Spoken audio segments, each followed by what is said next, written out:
आज हम बात करेंगे समाजशास्त्र के सेकंड पेपर के बारे में। बीए फर्स्ट ईयर की बात चल रही है। जैसा कि आप लोगों को पता है, अगर आप लोगों ने मेरे पिछले वीडियो देखे हैं तो मैंने उसमें जो फर्स्ट पेपर है उसके बारे में जो सभी इकाइयाँ 5 यूनिट हैं उनके बारे में आप लोगों को विस्तार से समझाया है। आज हम बात करेंगे सेकंड पेपर के बारे में। सेकंड पेपर का नाम है भारत में समाज संरचना एवं परिवर्तन। बहुत ही जो है हम ये कहें आसान पेपर है और आप सब भारतीय हैं तो इस नाते आप लोगों को मोटे मोटे तौर पर इस बारे में जो है बहुत सारी जानकारियाँ हैं। और कई बच्चे जो है आमतौर पर क्या करते हैं, परीक्षा के अंदर पढ़ते नहीं और जो है ऐसे ही तुक्के मार देते हैं। हालांकि वो चीज़ गलत है, मगर जो है यहाँ मैं आप लोगों को जो सिलेबस पहले एक बार जो है आपको पूरा बताऊंगा चारों पांचों इकाइयों के बारे में। और उसके बाद जैसा कि मैंने आप लोगों को बताया कि फर्स्ट पेपर के अंदर भी मैंने 5 यूनिट आपको पहले विस्तार से समझाई, उसके बाद हम आगे डिटेल से पढ़ेंगे। इसी तरह सेकंड पेपर में भी हम पहले 5 यूनिट के बारे में पढ़ेंगे, उसके बाद आगे पढ़ेंगे। जैसा कि आप जानते हैं, अगर मेरे पहले के वीडियो देखे आप लोगों ने, तो मेरा जो है एक ही उद्देश्य रहता है, किसी भी चीज़ को रटना नहीं है, समझना है। और समझने के बहुत ही आसान से तरीके हैं और उनमें से एक आसान तरीका हमारे विषय का ये है कि समाजशास्त्र का, क्योंकि समाज से जो है इसका लेना देना है और हम लोग सब समाज में रहते हैं। और ये जो पेपर है ये तो भारत में समाज, हम लोग सब भारतीय हैं, तो इसलिए हमारे लिए तो बहुत ही एक तरह से आसान और दूसरा रोचक विषय है। इसके अंदर आप लोग जो बोर्ड पर देख रहे हैं बहुत सारी चीज़ें ऐसी है जो आप लोगों ने पहले पढ़ी है, सुनी है, मगर आप लोगों को इनके बारे में अगर पूछें तो उसके बारे में आप ढंग से जवाब जो है नहीं दे पाएंगे। तो मैं आप लोगों को सारी चीज़ें समझाऊंगा। पहली शुरुआत करते हैं हम पहली यूनिट के बारे में। जैसा कि आपको पता है हर पेपर के अंदर 5 यूनिट होती है, उसके अंदर से प्रश्न आएंगे वो। और अगले एक वीडियो में आपको ये भी बताऊँगा कि किस तरह से आपको जो है परीक्षा के लिए तैयारी करनी है। ठीक है, तो अभी फिलहाल हम बात करें इकाई 1 के बारे में। जो यूनिट पहली है, उस पहली यूनिट का जो नाम है पहले मैं पढ़ के सुना देता हूँ। भारतीय समाज का पाठीय एवं क्षेत्रीय परिदृश्य, यानी कि जो है इसको पाठीय एवं क्षेत्रीय परिदृश्य को अंग्रेजी में बोलते हैं text view and field view, है ना। और इसमें इस चैप्टर के अंदर 2 भाग है। पहला है पाठीय परिदृश्य यानी टेक्स्ट व्यू के अंदर है जीएस गुरिये, राधा कमल मुखर्जी, लुई ड्यूमा। और फील्ड व्यू के अंदर है एमएन श्रीनिवास, एससी दुबे, कपाड़िया।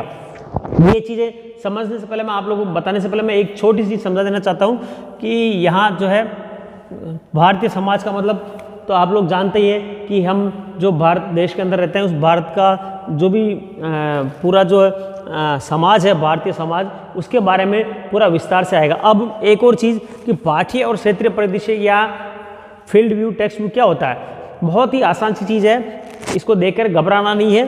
पाठीय का मतलब होता है कोई भी जो हम अध्ययन करते हैं उसके अध्ययन के या ज्ञान अर्जन के 2 तरीके होते हैं। पहली चीज़ होती है कि हम अगर किसी चीज़ के बारे में पढ़ते हैं तो किताबों के अंदर हम पढ़ करके उसका ज्ञान ले सकते हैं। दूसरा तरीका ये होता है कि किसी चीज़ के बारे में जानने का कि हम उस जगह जाएं और उस जगह के बारे में जांच पड़ताल करें, अपनी आँखों से देखें, वो चीज़ कहलाती है क्षेत्रीय या फील्ड व्यू या क्षेत्रीय परिदृश्य कहलाता है।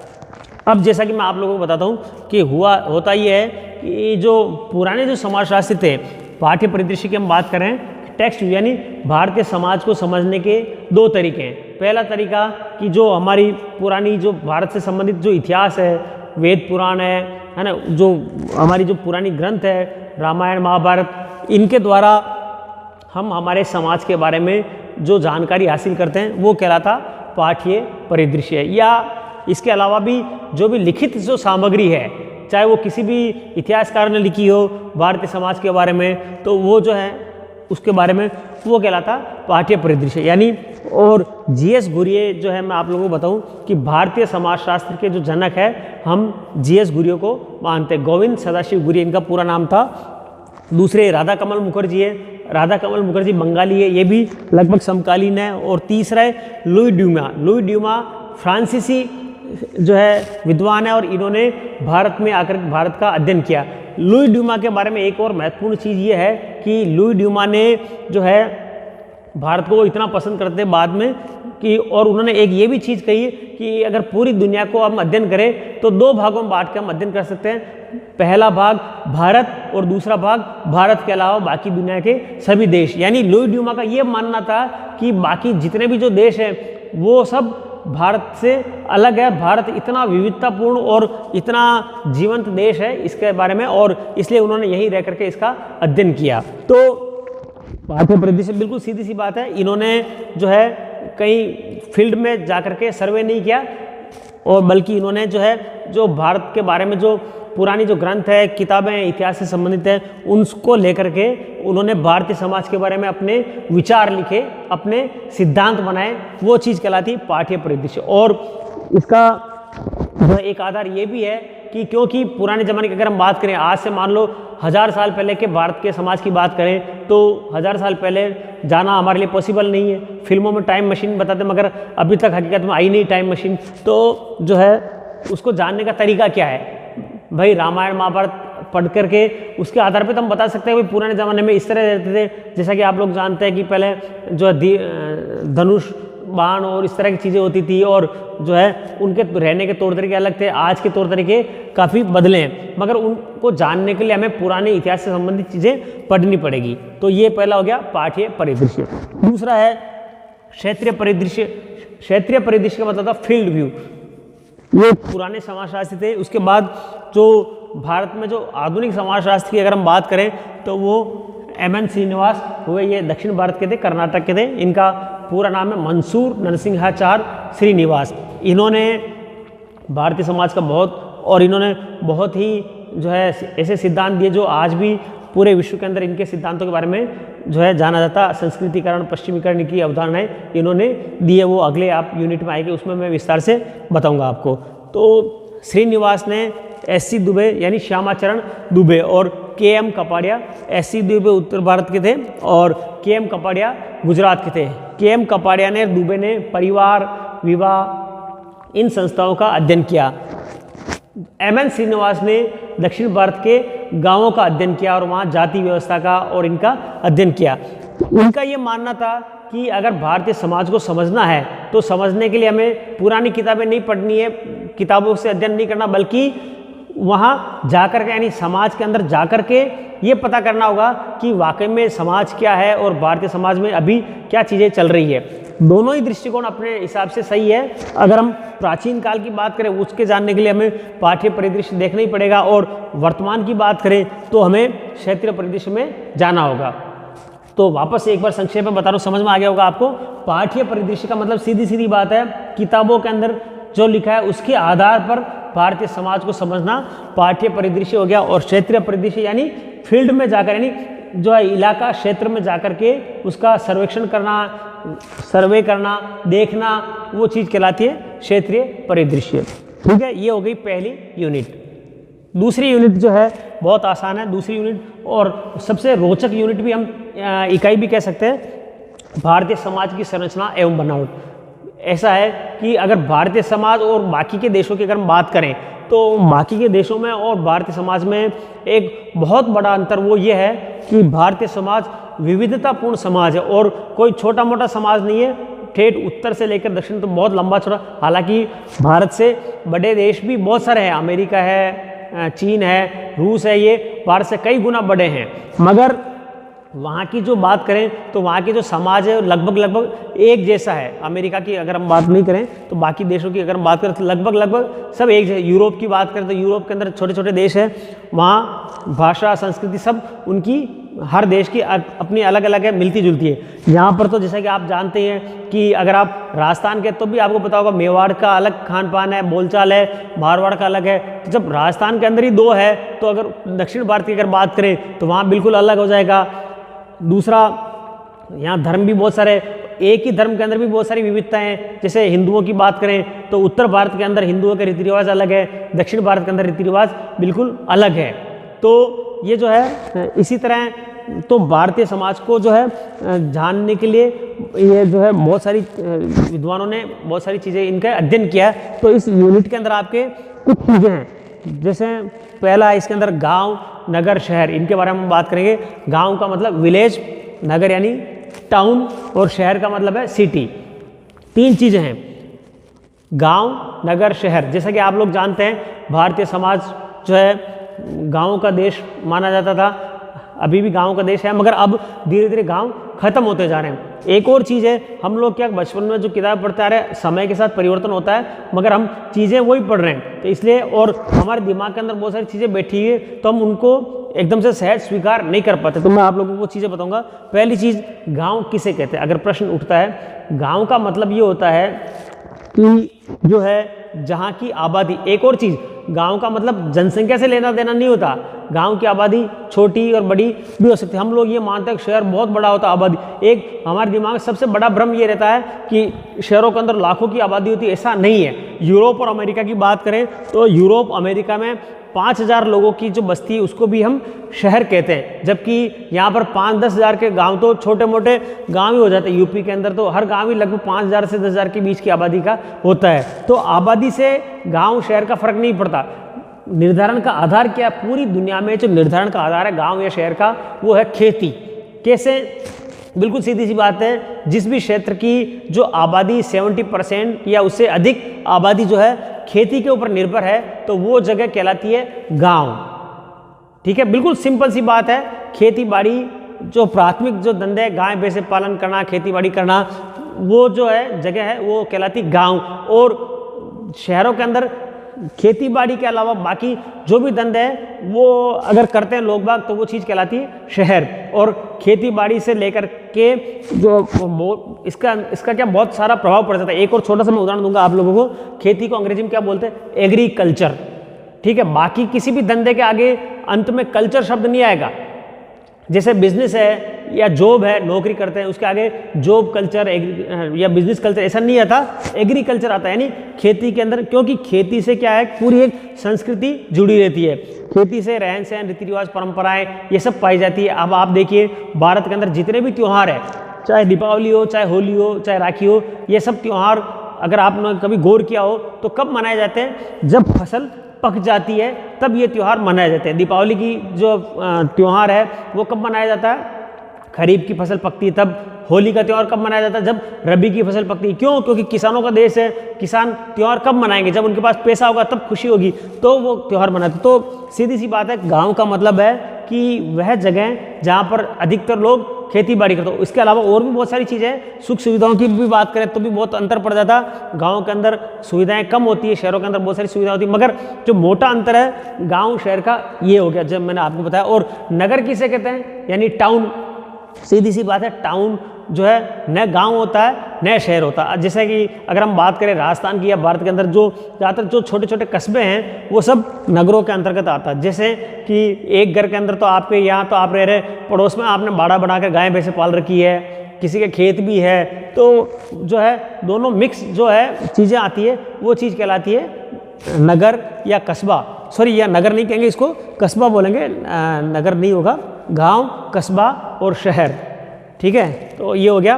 दूसरी यूनिट होगी भारतीय समाज की संरचना और बनावट, यानी कि इनकी। और एक और चीज़ कि वर्तमान में जो है भारत की अगर हम बात करें तो भारत जो है गांवों और कस्बों से चेंज होकर के शहर के रूप में बदल रहा है। यानी शहरों की आबादी दिनों दिन बढ़ती जो है जा रही है, जबकि गाँव की आबादी लगभग स्थिर है या धीरे धीरे कम होती जा रही है। अगर आप लोग ग्रामीण विद्यार्थी तो आपको भी पता होगा कि जैसे जैसे जिन लोगों के पास थोड़ा बहुत पैसा आता है वो छोटे शहर से बड़े शहर या छोटे गांव से बड़े गांव की तरफ आगे शिफ्ट हो जाते हैं। जिससे तो ये हो गया ग्रामीण समाज, भारतीय समाज की संरचना और बनावट। ठीक है, ये नगर की जगह मैं यहाँ कस्बा लिख देता हूँ। तीसरा है इसी यूनिट के अंदर जो है आखिरी चैप्टर है कमजोर वर्ग।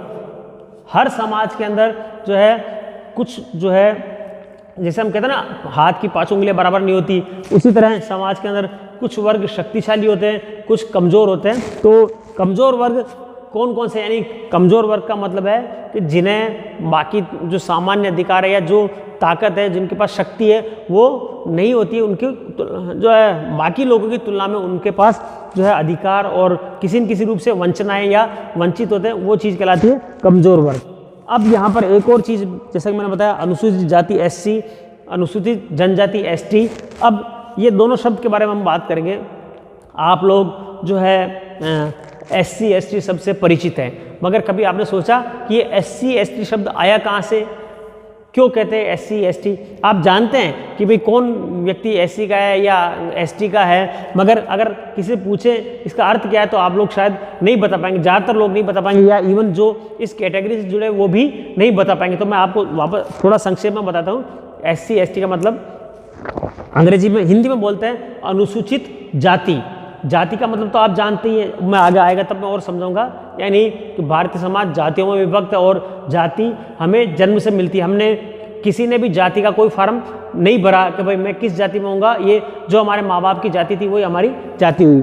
मगर अनुसूचित जाति का मतलब, अनुसूचित का मतलब होता है कोई एक लिस्ट होती है। तो संविधान ने क्या कर रखा है कि भारतीय संविधान ने जो है कुछ जो वंचित जातियाँ, दलित जातियाँ थी उनकी एक लिस्ट बनाई, यानी उसकी अनुसूची बनाई, और उस अनुसूची के अंदर जो जातियाँ हैं उनको अनुसूचित जाति कहते हैं।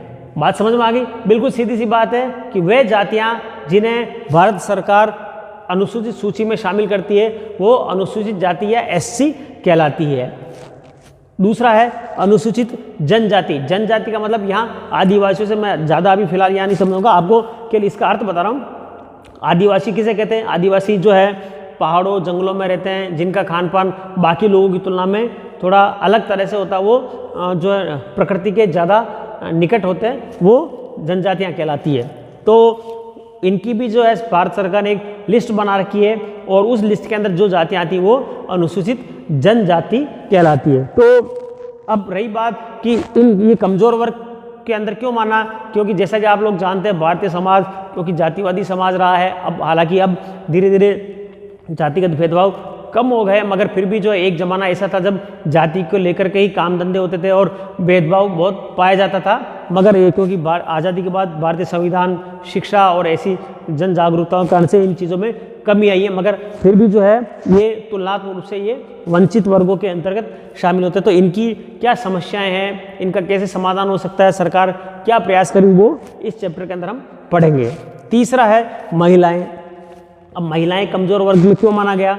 पूरी दुनिया की अगर हम बात करें तो पुरुष जो है शक्तिशाली वर्ग रहा है, और महिलाएं चाहे वो किसी भी समाज में रही हो, किसी भी धर्म में रही हो, उनको तुलनात्मक रूप से उन्हें पुरुषों की तुलना में कम अवसर दिए गए हैं। अगर आप अपने घर परिवार की भी अगर हम बात करें तो छोटा सा हम उदाहरण ले सकते हैं। आपके माता पिता से आप पूछना कि उनमें से ज़्यादा पढ़ा लिखा कौन है, तो जाहिर सी बात है 99% में आपको उदाहरण मिलेगा पिता पढ़े हुए हैं, माता ने कॉलेज ही नहीं देखा होगा कभी आपका। तो इसी तरह दादा दादी की बात करें तो दादी बिल्कुल अंगूठा छाप होगी, दादाजी थोड़े बहुत पढ़े लिखे होंगे। तो इसके अलावा अगर परिवार की और भी बात करें काम धंधे को लेकर के, या घरों के अंदर आप लोग देखते होंगे कि जो मकानों का काम करते हैं उसमें किसी पुरुष कारीगर देखे आपने, महिला कारीगर कभी नहीं देखा होगा। महिलाएं बेचारी मजदूरियाँ ही करती है, उनको कभी कारीगर जितना पैसा नहीं दिया जाता। तो और बहुत सारी समस्याएं उनके साथ, केवल यही समस्या नहीं है, कई जगह मंदिरों में नहीं जाने दिया जाता, तो आर्थिक रूप से वो जो है पुरुषों के ऊपर निर्भर रहती है। तो ये सारी जो समस्याएं हैं इनके बारे में हम यहाँ पढ़ेंगे, और धीरे धीरे कैसे बदलाव हो रहा उनके बारे में हम जानेंगे। और आखिरी जो है इस चैप्टर के अंदर जो है वो है अल्पसंख्यक। अल्पसंख्यक का मतलब होता है कि वह वर्ग जो जनसंख्या में कम होता है। तो भारत के अंदर हम आमतौर पर अल्पसंख्यकों को मतलब जो है मुस्लिम से मानते हैं, मगर केवल मुस्लिम ही अल्पसंख्यक नहीं है। कानूनी परिभाषा की अगर हम बात करें तो भारत के अंदर जो मुस्लिम सिख है, ईसाई है, पारसी है, जैन धर्म, ये वाले जो है ये ईसाई धर्म है, ये लोग तुलनात्मक रूप से कम संख्या में पाए जाते हैं। तो इनको हम अल्पसंख्यकों के अंतर्गत कहते हैं। और हालांकि भारत एक ऐसा देश है जहाँ पर किसी प्रकार का कोई भेदभाव अल्पसंख्यकों के साथ नहीं होता है, मगर क्योंकि जो है एक कम संख्या होने के कारण से उनमें एक जो है असुरक्षा की भावना होती है, और जो है कुछ उनकी समस्याएं होती है। तो उनकी क्या समस्याएं हैं, उनके क्या समाधान हैं, इसके बारे में हम इसमें अध्ययन करेंगे। तो मेरे ख्याल से आज की ये 2 यूनिट है आपको अच्छी तरह समझ में आएगी। बहुत आसान यूनिट है, और जैसा कि मैंने शुरू में कहा था मेरा उद्देश्य रहता है समझना न कि रटना। और ये सिंपल सा एक ट्रेलर है, जैसे हम फिल्म देखते हैं तो पहले शुरू में ट्रेलर देखते हैं, तो उम्मीद है आपको ट्रेलर पसंद आया होगा। बाकी आगे की चीज़ें आपको मैं अगले वीडियो में बताऊंगा, और कल के वीडियो में मैं आपको बाकी यूनिट के बारे में बताऊंगा। और अगले वीडियो में आपको ये भी बताऊंगा कि किस तरह से परीक्षा की तैयारी करें। साथ ही एक वीडियो में मैं ये बताऊंगा कि जो है आपको किस तरह से याद रखने के लिए चीज़ें जो है आसान हो जाए, किस तरह जो आपकी स्मरण शक्ति बढ़े, आपकी क्या क्या ताकत है, उसके बारे में मैं आपको बताऊंगा। फिलहाल के लिए इतना ही काफ़ी है।